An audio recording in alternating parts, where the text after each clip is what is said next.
ओम श्री गुरुभ्यो नमः। हरि ओम। सदाशिवसमारंभां शंकराचार्यमध्यमाम् अस्मदाचार्यपर्यन्तां वन्दे गुरुपरम्पराम्। ओम नारायणं नमस्कृत्य नरं चैव नरोत्तमं देवीं सरस्वतीं चैव ततो जयमुदीरयेत्। यस्याज्ञया जगत्सृष्टा विरिञ्चिः पालको हरिः संहर्ता कालरुद्राख्यः नमस्तस्मै पिनाकिने।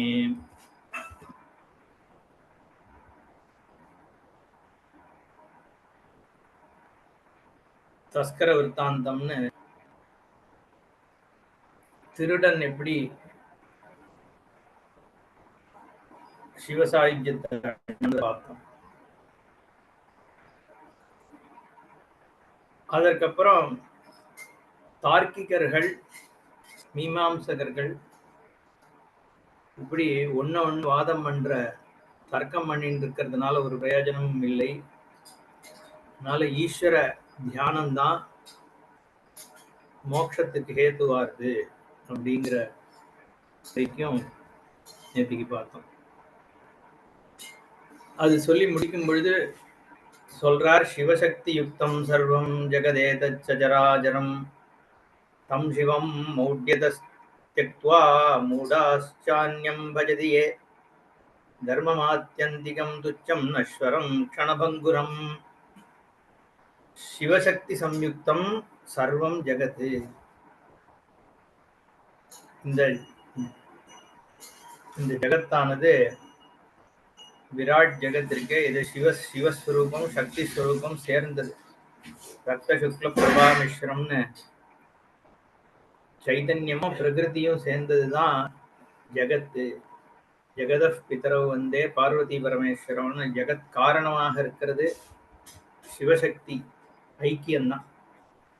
அதனால்தான் லலிதா திரிபுர சுந்தரிய சொல்லும் பொழுது கூட சிவசக்தி ஐக்கிய ஸ்வரூபிணியை அப்படின்னு அந்த பிரம்ம தத்துவம் காரண பிரம்மம் இருக்க, ஜெகத்காரணம் பிரம்மன்றது சிவசக்தி சேர்ந்து இருக்கிறது தான். அதுதான் புராணம். சிவசக்தி யுக்தம் சர்வம் ஜெகத்து ஏதது சர அச்சரம்.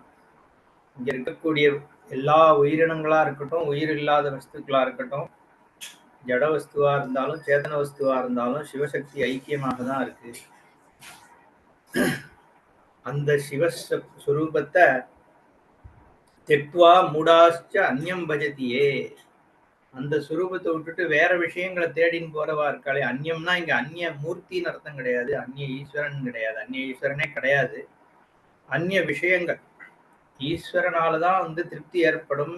ஈஸ்வரன் ஒண்ணுதான் சாத்திய வஸ்து, அதுவே சித்த வஸ்துவாக தெரிஞ்சுக்க வேண்டியிருக்கு.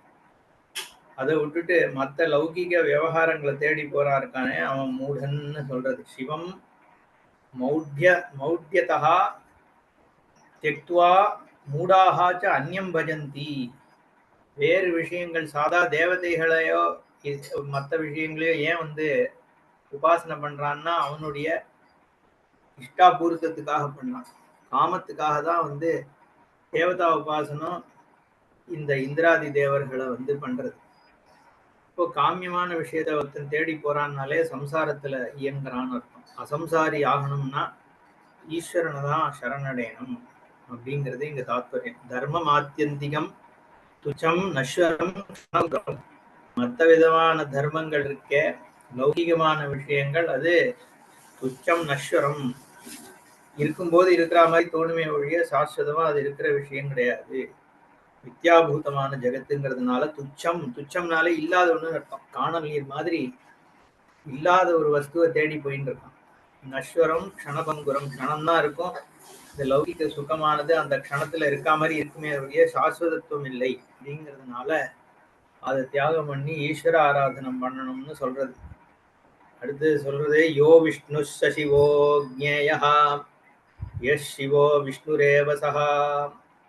யாரு சிவன் சொல்லப்படுறதோ அவரே விஷ்ணு, யாரு விஷ்ணுன்னு சொல்லப்படுறாரோ அவரே சிவன். பீட்டிகா விஷ்ணு ரூபம் சியாது லிங்க ரூபி மகேஸ்வரா. அதனால லிங்க ரூபமா இருக்கிற ஈஸ்வரனுக்கு அந்த பீட்டமானது விஷ்ணுவாக இருக்கு. நான் ஏற்கனவே சொன்னேன், அத பராசக்தின்னு சொல்ற வழக்கமும் இருக்கு. இங்க இந்த புராணம் விஷ்ணுன்னு சொல்றது. அதனால்தான் சங்கரநாராயணர்னு சங்கரநாராயண சுவாமி இங்க சங்கரங்கோயில்ல பாக்குறோம். பொதுவாக வந்து அர்த்தம் அம்பாள் பாதி ஈஸ்வரன் பாதின்னு சொல்றது அர்த்தநாரீஸ்வரர்னு. அதே தத்துவம் சங்கரநாராயணராக இங்க விஷ்ணு பாதி ஈஸ்வரன் பாதின்னு இங்க பாக்குறோம் நம்ம. அதனால ரெண்டும் என்ன சொல்றது சினானிமஸா யூஸ் ஆகுறது. விஷ்ணுவும் சக்தியும் ஒண்ணு அப்படிங்கிற தாத்பரியத்தை இந்த புராணம் சொல்றது. பீட்டிகா விஷ்ணு ரூபம் சியாது லிங்க ரூபி மகேஸ்வரஹா. சிவலிங்கத்துல இருக்கிற ஆவுடையார்னு சொல்லக்கூடிய அந்த பீட்டமானது மகாவிஷ்ணுவே. அந்த மேல இருக்கிறது லிங்கம் மகேஸ்வரன். தஸ்மாத் லிங்கார்ச்சனம் சிரேஷ்டம் சர்வேஷாம் அப்படி வை த்விஜாக. ஏன்னா சிவ விஷ்ணு ரெண்டு தானே பிரதானம். பிரதானமா ஹரியும் ஹரனும் தான் பூஜிக்கப்படுறா. இப்ப அதுல ஒரு பேதம் வேற இருக்கு, சிவனா விஷ்ணுவான்னு. ஹரிஹர பேதம். ஹரிஹர பேதம் இல்லைன்னு சொல்றது புராணம். எது சிவனோ அதுவே விஷ்ணு, எது விஷ்ணுவோ அதுவே சிவன். ஒரே ரூபத்துல இருக்கக்கூடிய பீட்டமாக விஷ்ணுவும் லிங்கமாக மகேஸ்வரனும் இருக்கார். அப்படிங்கிறதுனால லிங்கார்ச்சனம் சிரேஷ்டம். லிங்கத்தை அர்ச்சனை பண்ணும்போது அது தனியா, இப்போ தனியா ஒரு மூர்த்தி ரூபத்தை பார்த்தா சிவன் சொல்றோம், இன்னொரு மூர்த்தியை பார்த்தா விஷ்ணுன்னு சொல்றோம். இவர் சங்கு சக்கரம் வச்சிருக்கார், அவர் சூலத்தை வச்சிருக்கார் அப்படின்னு பேதம் வர்றது. லிங்கமா பண்ணும் பொழுது அதுக்குள்ள எல்லாம் அடங்கிடுறது. லிங்கத்துக்குள்ள சிவனும் இருக்கார், விஷ்ணு இருக்கார், அம்பாளும் இருக்கா, எல்லாரும் இருக்கான்றதுனால லிங்கார்ச்சனம் சிரேஷ்டம் சர்வேஷாம். எல்லா விதமான உபாசனைகளை விட லிங்க உபாசனையானது சிரேஷ்டமானது அப்படின்னு சொல்றது. பிரம்மா மணிமயம் லிங்கம் பூஜயதி அனிஷம் சுபம் இந்திரோ ரத்னமயம் லிங்கம் சந்திரோ முக்தாமயம் ததா பானுஸ்தாம்ரமயம் லிங்கம் பூஜயத்யனிஷம் சுபம் ரைக்மம் லிங்கம் குபேரஸ்ச பாஷீச்சாரக்தமேவ ச நமோ நீலமயம் லிங்கம் ராஜதம் நைர்ருதஸ்ததா காஷ்மீரம் பவனோ லிங்கம் அர்ச்சயத்யனிஷம் விபோஹோ. அதனால தேவர்கள் எல்லாரும் கூட லிங்கத்தை தான் உபாசனை பண்றாளாம். பிரம்மா வந்து மணிமயமான லிங்கத்தை பூஜை பண்றார் நித்தியம். இந்திரன் ரத்னமயமான லிங்கத்தையும், சந்திரன் முக்தாமயமான லிங்கம், சூரியன் வந்து தாமிரமயமான லிங்கம் இவா பூஜை பண்றாளாம். குபேரன் சொர்ணமயமான ரைக்மம் லிங்கம், பாஷி என்று சொல்வதாகிய வருணன் ரக்தமயமான லிங்கத்தை பூஜை பண்றான். சேப்பு வர்ணத்துல இருக்கக்கூடிய மணிமயம்னா ரூபி பிரம்மா பண்றது. யமஹா நீலமயம் லிங்கம், இந்த சஃபயர் அந்த கல்லுலால் ஆன லிங்கத்தை யமன் பூஜை பண்றானா. ராஜதம் நைருத்தகா ததா நிருதி, ராஜதம் வெள்ளியில இருக்கக்கூடிய லிங்கத்தை பூஜை பண்றார். அப்புறம் பவனனாகிய வாயு காஷ்மீரம் என்ன ஆரஞ்சு கலர்ல இருக்கக்கூடிய லிங்கத்தை பூஜை பண்றானா. அர்ச்சயதி அனிஷம் விபோகோ ஏவம் தே லிங்கிதா சர்வே லோகபாலா ச வாசவாகா. வாசவன் முதலிருந்து தேவேந்திரன் ஆரம்பிச்சு எல்லா தேவதைகளும் லிங்க பூஜை தான் பண்றது, லிங்கத்தை தான் உபாசிக்கிறதுன்னு சொல்றது. ததா சர்வே அபிபாத்தாலே கந்தர்வா கிண்ணரை சா தைத்யானாம் வைஷ்ணவா கேச்சிது பிரகலாத பிரமுகாத்விஜாக. இந்த தைத்தியர்கள் அப்படின்ற அசுரர்கள்ல கூட சில அசுரர்கள் விஷ்ணு உபாசனை பண்றா. வைஷ்ணவாக கேச்சித்து யாரெல்லாம் சொன்னா பிரகலாதன் முதலானவர்கள் அப்படின்னு சொல்றார். பிரகலாதன் முதலான யாருன்னா இரண்யாக்ஷன், விபீஷணன், பலி, நமுச்சி, இரண்யகசிபு, ரிஷபர்வன், ரிஷஹா, சம்ஹாதா, பாணன், இப்படி பல பேரு வைஷ்ணவாளா இருக்காளாம் அசுரர்கள்ல. அதே சமயத்துல சிவபக்தாளாவும் இருக்கா சில அசுரர்கள், ராட்சசாலான்னு சொல்றது. ஏதே ஜான்யே ஜ பகவத் சிஷ்யா சுக்ரஸ்ய தீமதாக ஏவம் சிவார்ச்சனரதா சர்வே தே தைத்யதானவாக ராட்சசா ஏவ தே சர்வே சிவபூஜான்விதாः சதா ஏதி பிரஹேதி சஞ்யாதி விகசः பிரகசஸ்ததா வித்யுஜ்ஜிஹ்வஸ்தீக்ஷ்ண தம்ஷ்ட்ரோ தூம்ரக்ஷோபி விக்ரமः மாலீ சைவ சுமாலீ ச மால்யவானதிபீஷணः வித்யுத்கேஷஸ்தடிஜ்ஜிஹ்வः ராவணஸ்ச மகாபலः கும்பகர்ணோ துராதர்ஷோ வேகதர்ஷி பிரதாபவான். சுக்கராச்சாரியாருடைய சிஷ்யர்களா இருக்கக்கூடிய ராட்சசர்கள்ல அசுரால்ல யாரெல்லாம் வந்து சிவபக்தி பண்றான்னு இங்க சொல்றது யாருன்னா ஹேதி பிரஹேதி சஞ்யாதி விகசன் பிரகசன் வித்யுதே ஜிஹ்வன் தீக்ஷ்ணத்ரம்ஷ்டன் தூம்ராக்ஷன் பீமவிக்ரமன் மாலி சுமாலி மால்யவான் அதிபீஷணன் வித்யுத்கேஷः தடிஜிஹ்வஹா ராவணஹா மகாபலஹான்னு வரிசையா ராட்சசர்களை சொல்லிட்டே போறது. கும்பகர்ணன், துருதர்ஷன், வேகதர்ஷி, இப்படி பல ராட்சசர்கள் சிவ பூஜை பண்ணிட்டு இருக்காளா. ஏதேஹி ராட்சசா சிரேஷ்டாக சிவார்ச்சனரதா சதா லிங்கமபியர்ச்ச சதா சித்திம் பிராப்தா புராதுதே. எல்லாம் லிங்கத்தை அர்ச்சனை பண்ணி, இந்த ராட்சசாளுக்கெல்லாம் எங்கேருந்து பலம் வருது அசுராளுக்குன்னா ஈஸ்வர உபாசனால்தான், அந்த தபஸ்னால்தான் அவர்களுக்குமே சக்தி வருது அப்படின்னு சொல்றார். ராவணேன தபஸ்தப்தம் சர்வேஷாம் அபி துஸ்ஸகம் தபோதிபோ மகாதேவஹா துதோஷத ததாபிருஷம். அதனால நல்லவனா இருந்தாதான் அனுகிரகம் கிடையாது. எல்லாமே பக்தி பண்றதா இருக்கட்டும், ஈஸ்வர ஆராதனை பண்றதா இருக்கட்டும், அதுவுமே ஒரு விதமான கர்மா தான். கர்மாங்கிறதுனால அந்த கர்மாக்கான பலன் கிடைக்கிறது. யாருமே நான் கெட்டவனா இருக்கேன், நான் போய் பண்ண முடியுமான்லாம் பார்க்க வேண்டியதில்லை. எல்லாரும் ஈஸ்வர ஆராதனை பண்ணலாம். தேவர்களா இருந்தாலும் சரி, அசுராளா இருந்தாலும் சரி, எல்லாரும் ஈஸ்வர ஆராதனாலதான் தபோதனத்தினாலதான் சித்தி அடைந்தார்கள்னு சொல்றார். ராவணேன தபஹா தப்தம் சர்வேஷாம் அப்படி துஸ்ஸகம். யாராலையும் பண்ண முடியாத தபஸ ராவணன் பண்ணான். அதனால தபோதிபோ மகாதேவஹா துதோஷத ததாபிருஷம்.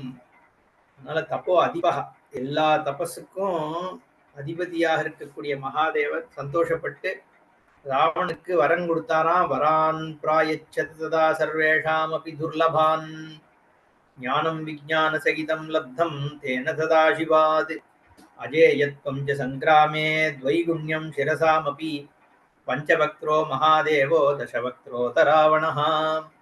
வரத்தை கேட்டு வாங்கிட்டானா. என்னன்னா யுத்தத்துல தோல்வி அடையாத வரம். அதே மாதிரி பகவான் மாதிரி 2 மடங்கு தலை வேணும்னு கேட்டு வாங்கிட்டானா. துவைகுண்யம் சிரசாமபி, பரமேஸ்வரனுக்கு 5 முகம், தசபக்தரனாக இருந்தான் ராவணன்னு சொல்றார். பஞ்சபக்திரோ மகாதேவ தசபக்திரோத ராவணஹா. என்ன மாதிரி வாங்கிட்டான் வரன்னா ஞானம் விஜான சகிதம் லப்தம். அதனால ஞானம், பல விஷயங்களை பத்திய ஞானம். ஏன்னா அதனாலதானே ராஜா ஆகிறான் பின்னாடி. ராஜ்யம் பண்ணக்கூடிய ஞானம், விஜானம், விஜான சகிதம். விஜானம்னா எப்படி பண்றதுங்கிற டீட்டெயிலோட, இது இன்னது, இது மோர் குழம்புன்னு தெரிஞ்சா போறாது. மோர் குழம்புக்கு என்னெல்லாம் தேவை, எப்படி பண்ணணும், அதை விஜானம் சொல்றது. ஒரு விஷயத்தை அடையறதுக்கான மற்ற டீட்டெயிலிங். இப்போ தேவான் ரிஷின் பித்ருன் செய்வ நிர்ஜித்திய தபசா விபு. தேவர்களை ஜெயிச்சான், ரிஷிக்களை ஜெயிச்சான், பித்திருக்களை ஜெயிச்சான், எல்லாரையும் ஜெயிச்சானா. எப்படின்னா தபசா, தபஸ்னாலதான் ராவணன் ஜெயிச்சான். ராவணனுடைய பலம் எங்கேருந்து வருதுன்னா அவன் செஞ்ச தபஸ்ல இருந்து வர்றது. அதனால எல்லாரும் தபஸ் பண்ணணுங்கிறத இங்க காண்பிக்கிறது. மகேஷஸ்ய பிரசாதாத்து சர்வேஷாம் அதிகோ அபவது. எல்லாத்தவடியும் பெருசா ஆனானா ராவணன், தேவர்களோடையும் ரிஷிகளோடையும். எப்படின்னா மகேஸ்வர பிரசாதத்தினால, பரமேஸ்வரனை உபாசனை பண்றதுனால அவனுக்கு கிடைச்ச தபோபலத்தினால அவன் உலகத்தையே ஜெயிச்சான். அங்க ராஜா திரிகூட்டாதிபகா, திரிகூட்டாதிபதிர் மகேஷேன கிருதோ மகா.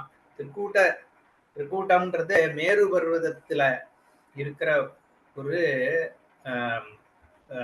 தட்சிண பாகத்துல நம்ம பாரதம் இருக்கு. அந்த பாரதத்துக்கும் தட்சிணத்துல தானே இலங்கை இருக்கு. இந்த ராஜாவாக ராவணன் எப்படி திரிகூட்டாதிபதியானா அப்படிங்கிற கேள்வி. அதுக்கு புராணமா ஒரு கதை இருக்கு. திரிகூடம்ன்றது மேருமலையில இருக்கக்கூடிய 3 சிகரங்களை உடைய ஒரு மலை. அந்த திரிகூடத்தை எடுத்து வாயுவானவர் எடுத்துன்னு போய் அதை பேத்து கொண்டு போய் கீழே போட்டார் கடல்ல. அதுக்கு மேல ராவணன் நாட்டை அமைச்சுட்டானா. அப்போ அதனால திரிகூட்டாதிபதினு ஒரு பெயர். ராஜா திரிகூட்டாதிபதி மகேஷேன கிருத்தோ மகான் சர்வேஷாம் ராட்சசானாம் ச பரமாசனமாஸ்திதः தபஸ்வினாம் பரீக்ஷாயை யத்ரிஷீனாம் விஹிம்சனம் கிருதம் தேன ததா விப்ரா ராவணேன தபஸ்வினா. இங்க என்ன சொல்றாருன்னா, ராவணன் ஹிம்சை பண்ணான். தபஸ்விகளை ஹிம்சை பண்ணானா. ஆனா எதுக்கா பண்ணான்னா பரீட்சாயை அப்படின்னு சொல்றது. பரீட்சை பண்றதுக்காக. ஏன்னா எப்பவுமே தபஸ் பண்றவர்களுக்கா இருக்கட்டும், ஒரு விஷயத்தை அடையணுங்கிறவனுக்கு வந்து தபஸ் பண்றது பொழுது எத்தனைக்கு எத்தனை வந்து தபஸ்க்கு பங்கம் வர்றது ஆறுதோ அத்தனைக்கு எத்தனை அவனுக்கு வந்து அந்த பரீட்சையை வந்து கடக்கலாம் அப்படின்னு இருக்கு. அதனால தபஸ்வினாம் பரீட்சாயை ரிஷீனாம் விஹிம்சனம் கிருதம் தேன. அதனால ஹிம்சை பண்ணா ரிஷிகள் என்ன ஏன்னா பரீட்சைக்காக பண்ணா அப்படின்னு சொல்றது. கிருதம் தேன ததா விப்ரா ராவணேன தபஸ்வினா. இவனே தபஸ்வியா இருக்கிறதுனால, சித்தாந்த கரணம் இருக்கிறவன்றதுனால தபஸ்விகளை பரீட்சை பண்ணினான். அஜேயோ ஹி மகாஜாதோ ராவணோ லோகராவணஹா. உலகத்தையே அழ வச்சவன்றான் லோகராவணஹா அப்படின்னு பேர். என்ன அஜேயா, யுத்தத்துல ஜெயிக்க முடியாத ஒரு தன்மையை அடைஞ்சானா. சிருஷ்டியந்தரம் கிருதம் தேன பிரசாதாத் சங்கரஸ்ய. புதுசா ஒரு சிருஷ்டியே பண்ணா, அங்க லங்கைய வந்து சிருஷ்டி பண்ணா அப்படின்னு இருக்கு. இந்த திரிகூட்டத்தை வந்து அங்க போட்ட உடனே அங்க புதுசா ஒரு தேசத்தை சிருஷ்டி பண்ணா ராவணேஸ்வரன் அப்படின்னு நம்ம பாக்குறோம். எப்படி அது பண்ணான்னா சங்கரஸ்ய பிரசாதாது, சிவபக்தனா இருக்கிறதுனால. ராவணேஸ்வரன் நம்ம ஆர்எஸ் மனோகர் ஒரு டிராமா போட்டார் அப்ப அந்த காலத்துல, லங்கேஸ்வரன். அதனால ராவணனை வந்து ரொம்ப விசேஷமா அவனுடைய சிவபக்தியை சொல்றது உண்டு. இந்த ஜட்டாடவி கலஜல பிரவாக பாவிதஸ்தலேன்னு இந்த சிவதாண்டவ ஸ்தோத்திரம், அது வந்து ராவண கிருத்தம் சிவதாண்டவ ஸ்தோத்திரம்னு தான் சொல்றது. அந்த ஸ்தோத்திரத்தை வந்து ராவணன் பண்ணா. அந்த சினிமாலாம் காம்போதி ராகம் தான் பரமேஸ்வரனுக்கு பிடிக்கும்னு ராவணேஸ்வரன் அவனுடைய நரம்புகளை எடுத்து வீணை பண்ணி காம்போதி ராகம் வாசிச்சான்னு கதை இருக்கு. இது மாதிரி புராணங்கள்லாம் ராவணேஸ்வரனுடைய ஒரு உயர்வை சொல்றது சிவபக்தி. அவன் கைலாசத்தை பேத்து எடுக்கிறதான இன்னைக்கும் கைலாச வாகனம்னு எல்லா கோயில்கள்லயும் கைலாச வாகனமாக ராவணேஸ்வரன் பரமேஸ்வரன் கீழே வாகனமா வரான் இல்லையா. பாதி கோயில்கள் இங்க வந்து ராவணன் கொண்டு வச்சது. தேவகர்ன்ற ஒரு இடம் இருக்கு சத்தீஸ்கர்லயோ இதுலயோ அந்த சென்ட்ரல் இந்தியால. அங்க திரிகூட்டம், அங்கேயும் ஒரு திரிகூட்டம் இருக்கு. அங்க பரமேஸ்வரனுடைய ஒரு லிங்கத்தை எடுத்துன்னு வந்து ராவணன் வந்து ஈஸ்வரன்கிட்ட உபாசனை பண்றான். என்ன வர வேணும்னு கேட்கிறார் பரமேஸ்வரன். நீயே வந்தான் என் கூடன்ட்டான் லங்கைக்கு. சரி வரேன்ட்டாராம் பகவான். அதனால கூட லிங்க ரூபமா வரேன், நீ எடுத்துன்னு போய்க்கோ அப்படின்னு சொல்லிட்டார் பரமேஸ்வரன். லிங்கமா ஆவிர் பவிக்கிறார் ராவணே. ஆனா ஒரு கண்டிஷன் போட்டார். நீ எங்கேயாவது கீழே வச்சுட்டேன்னா போற வழியில எங்க வைக்கிறியோ அங்க நான் இருந்துருவேன் அப்படின்னு சொன்ன உடனே சரி எடுத்துன்னு போறேன்னு போகும்போது போற வழியில அவனுக்கு அவசரமா கொல்லைக்கு போற வேலை வந்துடுதான். உடனே கீழே இறங்கி யாராவது லிங்கத்தை வச்சுக்க முடியுமான்னு தேடுறான். மகாவிஷ்ணு ஒரு சின்ன பையனா வராறான். இந்த அப்பா இதை நீ கையில வச்சுக்கோ, கீழே வச்சிடாத, கையில வச்சுக்கோ, நான் அதை வந்துட்டேன்னு சொல்லிட்டு போறார். அதுக்குள்ள அந்த பையனும் சொல்றான்னா 3 தடவை கூப்பிடுவேன், நான் கூப்பிடுறதுக்குள்ள வந்துடணும், அப்படி வரலன்னா வச்சுட்டு போயிடுவேன்றான். உடனே அதனால என்ன, நீ கூப்பிடுறது 3வது தடவை கூப்பிடுறதுக்குள்ள நான் வந்துடுறேன்னு போனாராம். அந்த கங்கை சப்தத்துல இவன் கூப்பிட்டது கேட்கலையாம், வரத்துக்கு லேட் ஆயிடுது. அதனால அந்த லிங்கத்தை வந்து அங்கேயே வச்சுட்டு போயிட்டார் மகாவிஷ்ணு. அங்கே அதனால இந்த தேவகர்ல பிரதிஷ்டை ஆயிட்டார் ஈஸ்வரன் ஒரு கதை உண்டு. அதே மாதிரி நம்ம கோகர்ணத்துல இருக்கக்கூடிய லிங்கமும் ராவணனால பிரதிஷ்டை பண்ணப்பட்டது அப்படின்னு இருக்கு. இந்த மாதிரி ஸ்தல புராணங்கள் நிறைய இடத்துல ராவணன் கொண்டு வந்த லிங்கம், ராவணன் கொண்டு வந்த லிங்கம் அப்படின்னு இருக்கு. அதனால ராவணன் பெரிய சிவபக்தனாக தான் நம்ம தேசத்துல வந்து கன்சிடர் பண்ணப்படுறான். இந்த கிரந்தங்கள் அப்படிதான் சொல்றது. அஜேயோகி மகாஜாதா ராவணோ லோகராவணா சிருஷ்டியந்தரம் கிருதம் ஏன பிரசாதாத் சங்கரஸ்ய லோகபாலா ஜிதாஸ்தேன பிரதாபேன தபஸ்வினா. அவனுடைய பிரதாபத்தினால, தபஸ்து பிரதாபத்தினால லோகபாலர்கள், தேவர்கள், பிரம்மாவானவர் எல்லாரும் ஜெயிக்கப்பட்டாராம். அவன் சசியாகிய சந்திரனை ஜெயிச்சான். அக்னி தாககனாகிய அக்னிய தாககத்துவம் இருந்ததுனால ஜெயிச்சானாம். பரமேஸ்வரனையே கைலாசத்தை பேத்து ஒரு கைலாசத்தையே பேத்தானாம். அதனால கைலாச தோலனாத்து ஈஷா விஜிதா, அவன் பரமேஸ்வரனையே ஜெயிச்சான். அதே மாதிரி ஐஸ்வர்யத்தினால இந்திரனை ஜெயிச்சானா, மகாவிஷ்ணுவையும் ஜெயிச்சானா. எல்லாம் எப்படின்னா லிங்கார்ச்சன பிரசாதேன திரைலோக்கியஞ்ச வசீகிருதம், 3 லோகத்தையும் வசம் பண்ணானா அவன். பிரம்மா விஷ்ணு தேவர்கள் இப்படி எல்லாரும் வசம் பண்ண உடனே தேவர்கள்லாம் என்ன பண்ணா, மேரு மலையில திருக்கூட்டம் இருக்கக்கூடிய அந்த மேரு மலையில எல்லாம் ஒண்ணு சேர்ந்தாலாம், விசாரம் பண்றா. அப்போ என்ன மகாவிஷ்ணுட்ட சொல்றாளாம், பீடிதா ஸ்மஹா ராவணேன தபசா துஷ்கரேன வை கோகர்ணாக்கியோ கிரவை தேவாக ஸ்ரூயதாம் பரமாத்புதம். நம்மள இப்படி பீடிக்கிறானே ராவணன், இது எதனால பீடிக்கிறான்னா அவனுடைய சக்தி பலம் ஜாஸ்தியா இருக்கு. எப்படின்னா துஷ்கரமான தபஸ் பண்ணதுனால. அந்த தபஸை பத்தி நம்ம இப்ப தெரிஞ்சுக்கணும்னு கேட்கிறவொடனே மகாவிஷ்ணு அவளுக்கு சொல்றார், கோகர்ணம்ன்ற ஒரு மலை இருக்கு, இன்னைக்கும் இருக்கு. நார்தன் கர்நாடகால கோவா பக்கத்துல இருக்கு கோகர்ணம். ஆத்மலிங்க சுவாமின்னு ஒரு சுவாமி, அங்க மகா திவ்ய கஷேத்திரம், ராவணேஸ்வரன் பிரதிஷ்டை பண்ணது. அந்த கோகர்ணாக்கிய கிரவு தேவாகா ஸ்ரூயதாம் பரமாத்புதம். அங்க அவன் தபஸ் பண்றான், அற்புதமான தபஸ். என்ன பண்ணா, சாட்சாத் லிங்கார்ச்சனம் ஏன கிருதமஸ்தி மகாத்மனா. அங்க ஆத்மலிங்க சுவாமின்னு சொல்லக்கூடிய அந்த பகவான பரமேஸ்வரனை இவன் பூஜை பண்ணானா. அந்த சுரூபம் ஞானகேயம் ஞானகம்யம் எத்யத் பரமம் அத்புதம் தத்கிருதம் ராவணேனைவ சர்வேஷாம் துரதிக்கிரமம். ஞானத்தினால மட்டுமே அடையக்கூடிய சுரூபம். ஏன்னா அங்க ஆத்மாவே சிவலிங்கம். ஆத்மலிங்க சுவாமின்னு பேரு. நம்மளுடைய பரமாத்ம சுரூபம் இருக்க பிரத்யேகாத்மாவா நம்மளுடைய ஆத்மாவாக இருக்கக்கூடிய இதே வஸ்து தானே பரமாத்மா. அந்த பரமாத்மாவே அங்க லிங்கம். நம்ம ஏற்கனவே இந்த புராணம் முழுக்க ஆத்மஸ்வரூபம் தான் லிங்கம்னு பார்த்தோம். இந்த கோகர்ணம்ன்ற க்ஷேத்திரத்துல ஆவுடையார் மட்டும்தான். ஆவுடையார் கோயில்னு இங்க இருக்கிற ஆத்மநாத சுவாமி கோயில் இருக்கே திருப்பெருந்துறை, அதே மாதிரி அங்க ஆத்மலிங்க சுவாமின்னு கோகர்ணத்துல அங்கேயும் வெறும் ஆவுடையார் மட்டும்தான். அந்த ஆவுடையார்ல பசுவனுடைய காது மாதிரி இருக்குமா அந்த பீடிகை. அதனால அதுக்கு கோகர்ணம்னு பேரு, பசுமாட்டினுடைய காது. அதுக்கு மேல லிங்க ரூபமா என்ன இருக்குன்னா ஒண்ணுமே தெரியாது.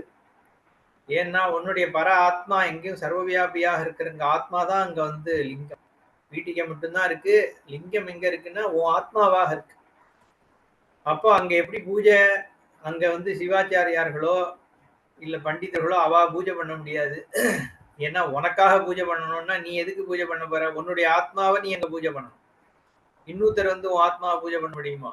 முடியாது. அதனால நம்மளே தான் அங்க போய் பூஜை பண்ணணும். அங்க இப்பயும் நான் ஒரு 5-6 வருஷம் முன்னாடி போன பொழுது பூஜைக்கு செலுத்திய நம்ம பணம் செலுத்தி மெயின் கர்ப்ப கிரகத்துக்கே நம்மளே போய் நாமளே அபிஷேகம் பண்ணணும், நாமே அர்ச்சனை பண்ணணும், எல்லாம் நாமளே அங்க பண்ணணும். அதுக்கு தாத்பரியம் என்னன்னா நம்ம ஆத்மாவே அங்க லிங்கம். அப்படி இருக்கக்கூடிய ஒரு ஞானகேயம் ஞானகம்யம் இருக்கக்கூடிய பரமேஸ்வரனை ராவணேஸ்வரன் ரொம்ப அதீத தபஸ்னால திருப்தி பண்ணி துரதிக்கிரமம் ராவணேன இவ சாட்சாத் லிங்கார்ச்சனம் கிருதம். அது மட்டும் இல்லையா, அவனுடைய வைராக்கியம், அவனுடைய நிர்மமதா, மமத்தை இல்லாத தான் என்ற அகம்பாவம் எல்லாத்தையும் தியாகம் பண்ணானாம். தேனைவ மமதா தியக்தா ராவணேன மகாத்மனா. அவனுடைய நான்ற எண்ணத்தை ராவணேஸ்வரன் தியாகம் பண்ணான். அது மட்டும் இல்ல, சம்வத்சர சகசிராச்ச ஸ்வசிரோஹி மகாபுஜா கிருத்வா கரேண லிங்கஸ்ய பூஜனார்த்தம் சமர்ப்பயது. 1000 வருஷம் அங்க தபஸ் பண்ணானா கோகர்ணத்துல. அப்போ தான்ற எண்ணத்தை பகவானுக்கு அர்ப்பணம் பண்றதே ஒரு இங்க பிகரேட்டிவா சொல்றது, ஒரு தலையையே அறுத்து கொடுத்தானா கையில. ஸ்வசிரஹா மகாபுஜா கிருத்வா கரேண லிங்கஸ்ய பூஜனார்த்தம் சமர்ப்பயது. ஒரு தலையை அறுத்து லிங்கத்துக்கு சமர்ப்பணம் பண்ணானா. ராவணஸ்ய கபந்தம் ச ததக்ரேஜ சமீபதா. யோகதாரணையா யுக்தம் பரமேண சமாதினா. அப்போ அந்த மமத்தைன்ற நான்ற எண்ணத்தை தலை காண்பிக்கிறது. அகங்காரம் எங்க இருக்குன்னா மண்ட கர்வம்னு சொல்றோம் இல்லையா, அப்ப சிரசுல தான் இருக்கு. அதை அறுத்து கொடுத்தான்னா என்னன்னா தான்ற எண்ணத்தை நீக்கினானா, நீக்கினதோட இல்லாம யோகதாரணத்தோட ஈஸ்வரனை தியானம் பண்ணி சமாதியை அடைந்தான். யோகதாரணையா யுக்தம் பரமேன சமாதினா. பரம ஈஸ்வரனை நோக்கி யோகத்தை தரிச்சு, யோக தாரணம்னா என்னன்னா ஆசனம், பிராணாயாமம், பிரத்யாகாரம், தாரண, தியானம் எல்லாம். இது எல்லாத்தோடையும் கூட பரமேஸ்வரன் மேல மனசை செலுத்தி சமாதியை அடைஞ்சான். சமாதி அடைஞ்சு லிங்கே லயம் சமாதாய, அந்த லிங்க சுரூபம்ன்ற பரமாத்ம சுரூபத்துல லயத்தை அடைஞ்சு என்ன பண்றான், பகவானை வந்து ஆராதனை பண்றானாம்.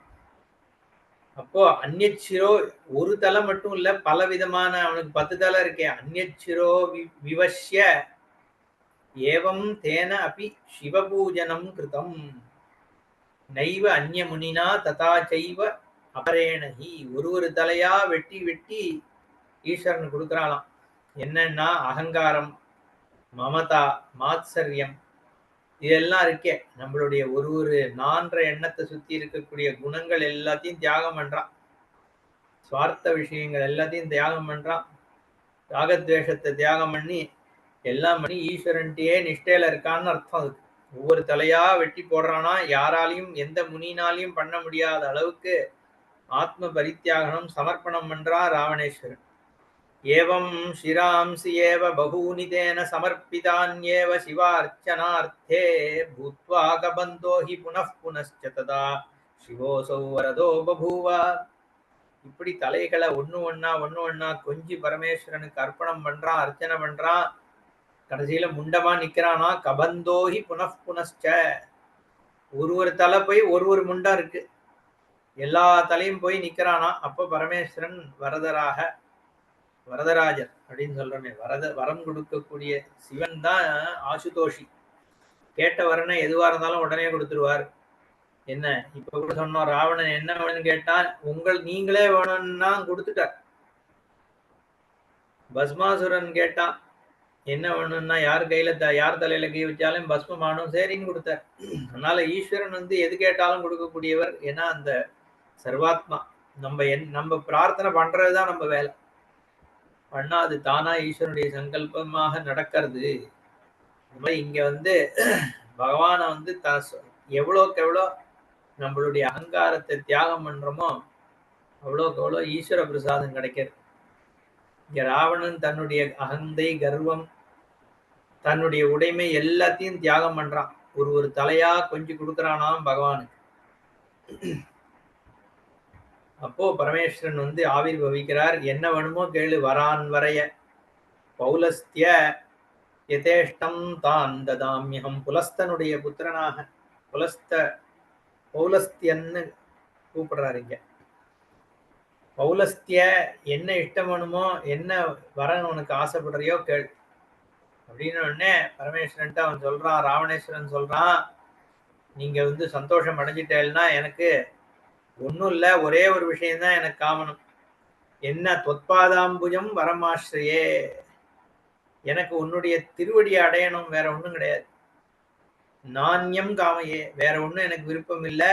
ஆசிரியே தொத்பதாம்புஜம், உன்னுடைய பாதார விந்தத்துல எப்பவுமே இருக்கக்கூடிய ஒரு நிலையை கொடு. யதா ததா பிரதாத்தவ்யம் எதி அஸ்திச்ச கிருபாமயி, என்கிட்ட ஒரு கிருபை இருக்கும்னா நீ வந்து உன்னுடைய பாதார விந்தத்துல எப்பயுமே மனசை தியானம் பண்ணக்கூடிய நிலையை எனக்கு கொடுன்னு வேண்டாம்.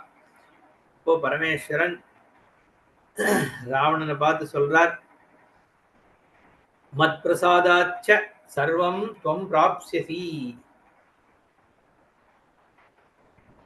மனசா யுப்சிதம். நீ என்ன விரும்புறியோ அது உனக்கு கிடைக்கும்னு ஒரு வரத்தை கொடுத்துட்டான். அவன் எதுவும் வேண்டாம், உன்னோட பாதார விந்தத்துல ஸ்மரண ஒண்ணுன்னு கேட்ட உடனே பரமேஸ்வரன் வந்து உன் மனசுல எப்ப எந்த ஆசை தோணுதோ அது நடக்கும் அப்படின்னு அவராகவே வரத்தை கொடுத்தாராம். அதனால ராவணேஸ்வரன் வந்து அவனுடைய தபோ வலிமையினால தன்னுடைய மனோவாஞ்சா சித்தியை அடைஞ்சான்னு மகாவிஷ்ணு சொல்லிட்டு போறார். விஜேதவ்யோ ராவணோயம் இதி மே மனசி ஸ்திதம் அச்சுதஸ்ய வச ஸ்ருத்வா பிரம்மாத்யா தேவதாகணாः சிந்தாமாபேதிரே சர்வே சிரந்தே விஷயான்விதாः. அதனால அப்பேற்பட்ட ராவணேஸ்வரன் வந்து அவ்வளோ ஈஸியா ஜெயிக்க முடியாதுன்னு சொல்லி முடிச்சிடறாராம் மகாவிஷ்ணு. அப்போ இதை கேட்ட பிரம்மா தேவர்கள் எல்லாம் ரொம்ப கவலை அடையறா. ஏன்னா நம்ம ராவணேஸ்வரனால பீடிக்கப்படுறோம். ஆனா இப்படி மகாவிஷ்ணு வந்து அவன் பெரிய தபஸ்வி, ஒன்றும் பண்ண முடியாதுன்னு சொல்லிட்டாரேன்னு. ஏன்னா இந்த புராணம் இப்ப என்ன சொல்றதுன்னா, பிரம்மாவே வந்து ராவணேஸ்வரன் அளவுக்கான ஒரு ஏகாகிரதை இல்லாம இருக்கிறவர். இந்திரன் வந்து அவனும் வந்து சாபல்யத்தோடு கூடியவன். யமன் இருக்கானே அவனும் ஒரு சஞ்சல ஸ்வரூபத்தோட இருக்கிறவன். அக்னி எல்லாத்தையும் சாப்பிடுற ஒரு கெட்ட பழக்கம் உடையது. அதாவது தேவதைகளுக்கும் இருக்கக்கூடிய நெகட்டிவ் ஆஸ்பெக்ட்ஸ் எல்லாம் இங்க சொல்றது. இப்படி இருக்கிற தேவதைகள்னால எப்படி ராவணன் மாதிரி ஒரு உபாசகனை ஜெயிக்க முடியும் அப்படின்னு கேக்குறது. அசக்தா ராவணம் ஜேதும் தபசாச்ச விஜృంభిதம். அதனால ராவணனை ஜெயிக்கிறது சாத்தியமில்லை தேவதைகள்னால அப்படிங்கிறதுனால இவ என்ன பண்றாளாம், நேர வேற வழி கிடையாது, மகாவிஷ்ணு கை விட்டுட்டார், இதுக்கு ஒரே வழி கைலாசத்துக்கு போக வேண்டிதான் அப்படின்னு திருப்பி கிளம்பி போறாளாம். போய் அங்க நந்திகேஸ்வரர் இருக்கார். சைலாதோஹி மகாதேஜா கணசிரேஷ்டா புராதனஹ புத்திமான் நீதி நிபுணோ மகாபல பராக்கிரமி சிவப்பிரியோ ருத்ரரூபி மகாத்மா ஹிவாச் சர்வானத சந்திரமுக்யான் கஸ்மாத்யூயம் சம்பிரமாதாகதாச்ச ஏதத் சர்வம் கத்யதாம் விஸ்தரேண. சைலாதர்னு சொல்லக்கூடிய நந்திகேஸ்வரர் மகாதேஜனா மகா பிரகாசி ஒளிகின்ற மகாதேஜா ஜொலிக்கிறாராம். கணசிரேஷ்டா சிவகணங்கள்லாம் முக்கியமானவர். புத்திமான் விஷயங்கள்ல நைபுண்ணியம் உடையவர். அதிநிபுணா மகாபல பராக்கிரமத்தோடு கூடியவர். சிவனுக்கு ரொம்ப பிரியமானவர் நந்திகேஸ்வரர். ருத்ர ரூபமாக இருக்கவர். அப்பேற்பட்டவர் கேட்கிறார், நீங்கள்லாம் சந்திரன் முதலான தேவதைகள்லாம் இங்க வந்திருக்கேளே என்ன விஷயம் அப்படின்னு கேட்ட உடனே தேவர்கள்லாம் சொல்றாளாம், ராவணேன வயம் சர்வே நிர்ஜிதா முனிவிசா. எங்க எல்லாரையும் முனிவர்களோடு சேர்த்து தேவதைகள் எல்லாரையும் ராவணன் ஜெயிச்சிட்டான். அதனால பரமேஸ்வரனுடைய ஒரு அனுகிரகம் இருந்தாதான் எங்களுக்கு வந்து இதுல இருந்து விமோச்சனம் வரும். அதனால எங்களுக்கு நாங்க பரமேஸ்வரனை பார்க்கணும்னு சொல்றாளாம். உடனே நந்திகேஸ்வரர் சொல்றார், பிரஹஸ்ய பகவான் நந்தி பிரம்மாணம் வை ஹுவாச்ச கொயூயம் கொஷிவஹா சம்புஹு தபசா பரமேணஹி திரஷ்டவ்யா. சிரிச்சுட்டே சொல்றாராம் நந்தி பிரம்மா முதலான தேவர்களை பார்த்து, நீங்கள்லாம் எங்க, பரமேஸ்வரன் எங்க, உங்களால இவ்வளவு தள்ளி இருக்கேள், நீங்கள்லாம் ஈஸ்வரன்டேந்து உங்களால எப்படி ஈஸ்வரனை பார்க்க முடியும், ஏன் தள்ளி இருக்குவேன்னா சொல்றார், திரஷ்டவ்யோ ஹிருதி மத்தியஸ்த சோத்ய திரஷ்டும் ந பார்யதே. மனசுக்குள்ள ஹிருதயத்துக்கு நடுவுல யாரு பரமேஸ்வரனை வச்சு தியானம் பண்றாளோ அவளாலதான் பார்க்க முடியும். யாவத் பாவாகி அநேகாச்ச இந்திரியார்த்தஹா ததைவச்ச யாவச்ச மமதா பாவஹா தாவத் ஈஷோ ஹி துர்லபஹா. இந்திரியார்த்தங்களை தேடி ஓடிண்டு மமத்தையோடு இருக்கக்கூடியவர்களுக்கு ஈஸ்வரன் துர்லபன், ஈஸ்வரன் அடைய முடியாது. நீ விவகாரத்துல ஓடிண்டே இருந்தேன்னா எப்படி பரமேஸ்வரன் அடைய முடியும்? யார் அடைவான்னா ஜிதேந்திரியானாம் சாந்தானாம் தன்னிஷ்டானாம் மகாத்மனாம் சுலபோ லிங்க ரூபி சியாது பவதாம் ஹி சுதுர்லபா.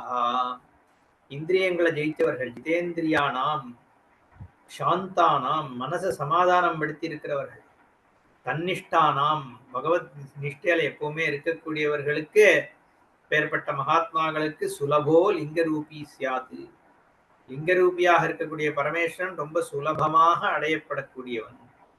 பவதாம் ஹி சுதுர்லபா, உங்களுக்கு அவ்வளவு சுலபத்தில் அடைய முடியாது. ஆனா யாரு இந்திரிய நிகிரகம் பண்ணி மனச சாந்தி பண்ணி நிஷ்டையில இருக்கக்கூடியவர்களுக்கு பகவான் உடனே கிடைச்சிடுறார், அவளுடைய ஆத்மாவாகவே இருக்கிறதுனால. உன்னை பகவான்கிட்டேருந்து பிரிச்சு வைக்கிறது எதுன்னா உன்னுடைய விவகார புத்தி தான். அந்த விவகார புத்தி எவ்வளவுக்கு எவ்வளவு சாந்தி அடையிறதோ அவ்வளவுக்கு எவ்வளவு சுலபமா சுரூப நிஷ்டை ஏற்பட்டும். அப்படிங்கிறதுனால லிங்கரூபியான பகவான் உன்னுடைய ஆத்மாவே சர்வவியாபின்னு போன கதிலேயே பார்த்தோம். எல்லா இடத்தையும் பேதமே இல்லாம வியாபிச்சிருக்கிறது லிங்கம். அப்போ அதை பார்க்கறதுக்கு தனியா ஒரு இடத்துக்கு போக வேண்டியது இல்லையே. என்னன்னா நம்ம மனோநாஷ் அமனீபாவம் எப்ப ஏற்படுறதோ, மனசு இல்லாத தன்மையை அடைஞ்சோம்னா சுரூபத்துல லயம் ஏற்பட்டுருது. அதுதான் இங்க சொல்றது, ஜிதேந்திரியானாம் சாந்தானாம் தன்னிஷ்டானாம் மகாத்மனாம் சுலபகா லிங்க ரூபி சியாது. அது ரொம்ப சுலபமாக பரமேஸ்வரன் அடைய முடியும் இந்த விதமான குவாலிபிகேஷன்ஸ் இருந்தா. ஆனா நீங்கள்லாம் அப்படியா? தேவதைகள்லாம் என்னத்தையோ ஒண்ணுத்த தேடி வாயு நிலை இல்லாம சுத்தின்றே இருக்கு. அக்னிகை ஆகிய நீ என்ன பண்ற? எதை கண்டாலும் சாப்பிடுற, போய் ஒரு இந்திரிய நிகிரகமே இல்லையே அப்படின்னு நந்திகேஸ்வரர் தேவதையை பார்த்து சொல்றார். இது ஃபிகரேட்டிவ் எக்ஸ்பிரஷன் தான். ததா பிரம்மாதயோ தேவா ரிஷயஸ்ச விபஸ்சிதா பிரணம்ய நந்தினம் பிராஹு கஸ்மாத் த்வாம் வானரானனஹ தத்சர்வம் கதயான்யம் ராவணஸ்ய தபோபலம். அப்போ பிரம்மதேவர் பார்த்தார், இவர் இந்த மாதிரி அட்வைஸ் பண்ணிட்டு இருக்கார், இது பேச்ச மாத்திருவோன்ட்டு என்ன சொல்றார், நீங்க அந்த ராவணனை பத்தி கொஞ்சம் சொல்லுங்க. ராவணனுக்கு எப்படி இந்த தபோபலம் வந்தது? அது மட்டும் இல்ல, உங்களோட முகம் வானர ஆனனமா இருக்கே. என்ன நந்திகேஸ்வரருடைய முகம் இப்ப நம்ம காளமாடு அப்படின்னு தானே, ரிஷபம் மாதிரி இருப்பார் நந்தின்னு நம்ம பாக்குறோம். ஆனா அந்த காலத்துல ஒரு சமயத்துல குரங்கு வானர முகத்தோட இருந்தாராம் நந்திகேஸ்வரர். ராமாயணத்திலயும் அது வர்றது. இதுல ராவணேஸ்வரனை வதம் பண்றதுக்கு இப்ப சொல்ல போறார், ஹனுமத் சுரூபமாக போனதே நந்திதான் அப்படின்னு தான் இங்க வருது. இப்போ ஹனுமான் யாருன்னா நந்திகேஸ்வரர் தான் ஹனுமான். அப்ப நந்திகேஸ்வருடைய முகம் கபி வானர முகத்தோட தான் இருக்கார்.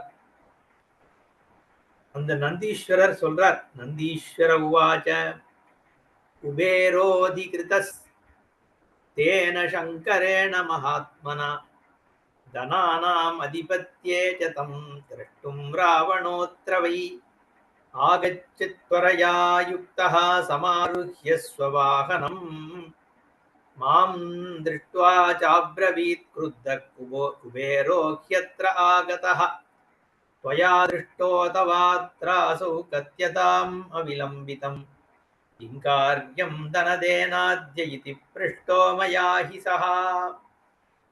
குபேரன் ஒரு தடவை கைலாசத்துக்கு வரான். நந்திகேஸ்வரர் சொல்றார், வந்தான். யாரு குபேரன்னா ராவணேஸ்வரன் வரான். குபேரன் பரமேஸ்வரன் தனாதிபதியா ஆக்கினாராம். தனாதிபதியா ஆக்கி அவனுக்கு சக்தியை கொடுத்து வச்சிருக்கார் ஒரு தேவதையாக. அந்த குபேரனை தேடிண்டு ராவணேஸ்வரன் கைலாசத்துக்கு வரான். அவசரமாக தேடுறான், எங்க குபேரன் எங்க குபேரன். அங்க நந்திகேஸ்வரர் தானே துவாரபாலகராச்சே, துவாரத்துல நின்றுட்டு இருக்கார் தண்டத்தை வச்சுட்டு. நந்திகேஸ்வரர்கிட்ட கேட்கிறான்.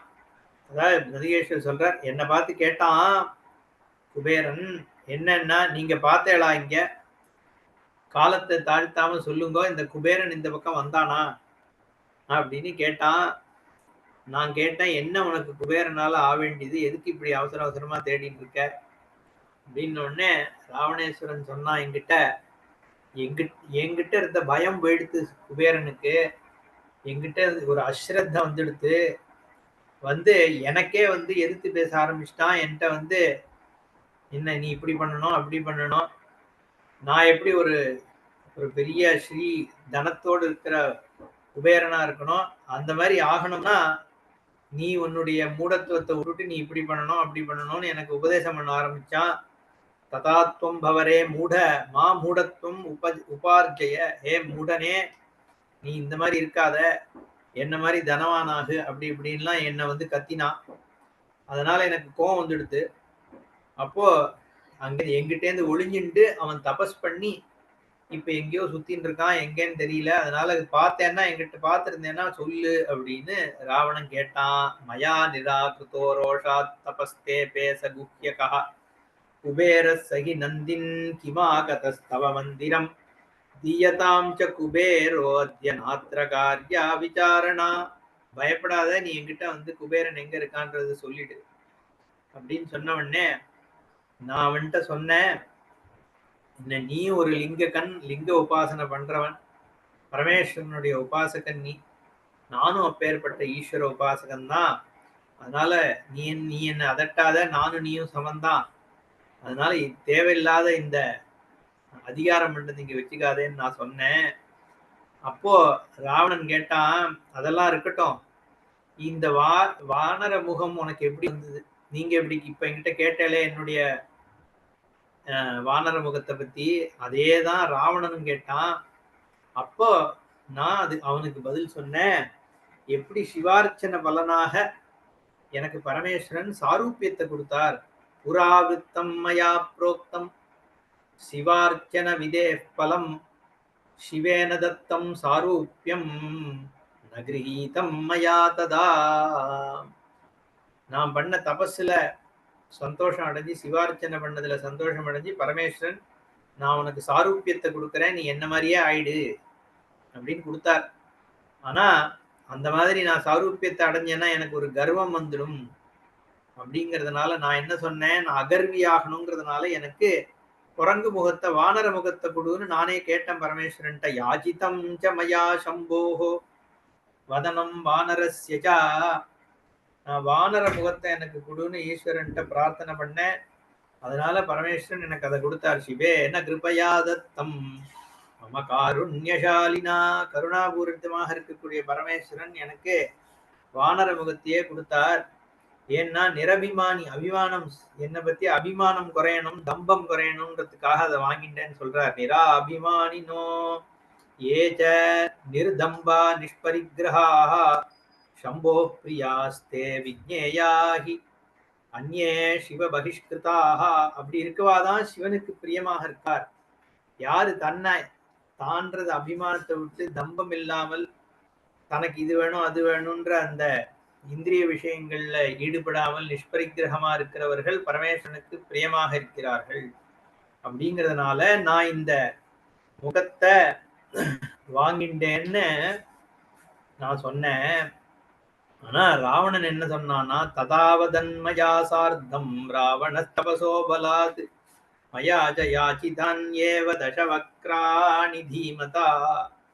என்னை பார்த்து பரிகாசம் பண்ணா ராவணன். அவன் சொன்னான், நானும் தான் தபஸ் பண்ணேன், எனக்கும் வந்து சாரூபியத்தை கொடுத்தார். ஆனா நான் சாரூபியம் வேண்டாம், எனக்கு 10 முகத்தை கொடு, 10 தலையை கொடுன்னு கேட்டு வாங்கிட்டேன். நீ அந்த அளவு கூட சாமர்த்தியம் இல்லாம குரங்கு தலையை வாங்கிட்டேன்னு என்கிட்ட பரிகாசம் பண்றான். யாச்சிதான் ஏவ தசவக்ராணி தீமதா. நான் தான் புத்திசாலியா 10 தலையை வாங்கிட்டேன்னு என்ன பண்றான். உபஹாசகரம் வாக்கியம் பௌலஸ்தியஸ்ய ததாசுராஹா. அதனால உபஹாசம் பண்ணக்கூடிய, என்னை கிண்டல் பண்ணக்கூடியதான வார்த்தை அவன் சொன்னா. அதனால அவனுக்கு நான் சாபம் கொடுத்தேன்னு சொல்றார். மயா ததாஹி சப்தோசௌ ராவணோ லோகராவணः ஈதிருஷானி ஏவ வக்திராணி ஏஷாம் வை சம்பவதி தை சமேதோ யதா கோபி நரவர்யோ மகாதபாக மாம் புரஸ்கிருத்திய சகதா அனிஷ்யந்தி ந சம்சயா. ஒரு பெரிய நரவரனாக இருக்கக்கூடிய ஒரு தேஜஸ்வியான ஒரு பகவான், அவர் கூட என்ன மாதிரி முகங்களோடு இருக்கக்கூடிய ஈதிருஷானியேவ வக்திராணி ஏஷாம், எதுக்கு இந்த மாதிரி முகம் இருக்கோ அந்த மாதிரி கூட்டம் மாம் புரஸ்கிருத்திய, என்ன தலைவனா வச்சுட்டு எப்ப வருதோ உன் நாட்டுக்குள்ள அப்போ நீ அழிவாயின்னு நான் அவனுக்கு சாபம் கொடுத்தேன். ஹனிஷ்யதி ந சம்சயா அப்படின்னு ராவணனுக்கு சாபம் கொடுத்தேன்னு சொல்றார் நந்திகேஸ்வரர். இது மேல பார்க்கலாம். ஓம் பூர்ணமதః பூர்ணமிதம் பூர்ணாத் பூர்ணமுதச்யதே பூர்ணஸ்ய பூர்ணமாதாய பூர்ணமேவாவசிஷ்யதே. ஓம் சாந்தி சாந்தி சாந்தி. ஹரிஹி ஓம் ஸ்ரீ குருபியோ நமः. ஹரிஹி ஓம். ధన్యవాదాలు.